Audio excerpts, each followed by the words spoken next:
Once upon a time, in a bustling kingdom nestled between lush green hills and crystal-clear rivers, there lived a deaf man named Ethan. Ethan was born into a world of silence, where the melodies of birds and the laughter of children were but distant whispers to him. Despite his inability to hear, Ethan was a skilled artisan, crafting beautiful sculptures out of marble and wood. His hands were his voice, and through them, he expressed the depths of his soul. However, in a kingdom where eloquent speech and graceful gestures were revered, Ethan's silence was often misunderstood. People would mock him, calling him the mute fool and casting disdainful glances his way. Yet Ethan remained undeterred, finding solace in his art and the company of a few kind souls who understood him.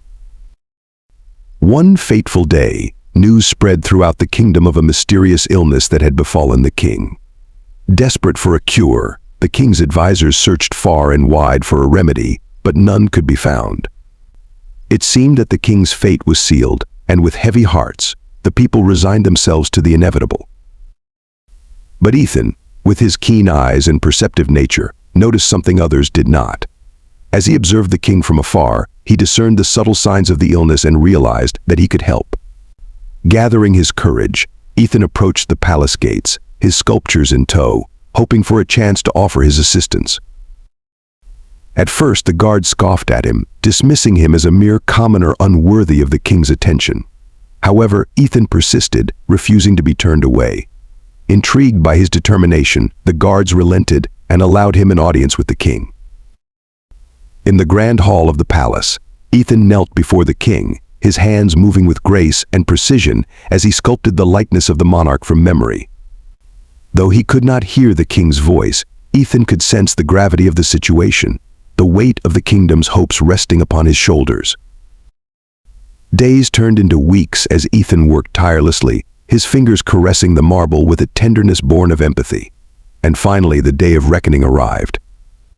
With bated breath, the kingdom watched as Ethan unveiled his masterpiece, a stunning sculpture that captured not only the king's likeness but also the essence of his spirit.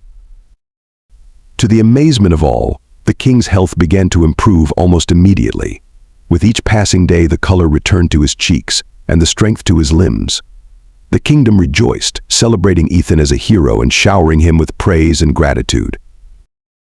But amidst the revelry, Ethan remained humble, his heart overflowing with joy at having been able to make a difference.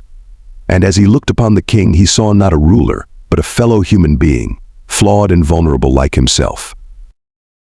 In the end, it was not Ethan's silence that defined him, but rather his ability to listen with his heart and to speak the language of compassion. And in healing the king, he had also healed the wounds of prejudice and ignorance that had once divided their kingdom. Thanks for watching. Please do well to subscribe to my YouTube channel.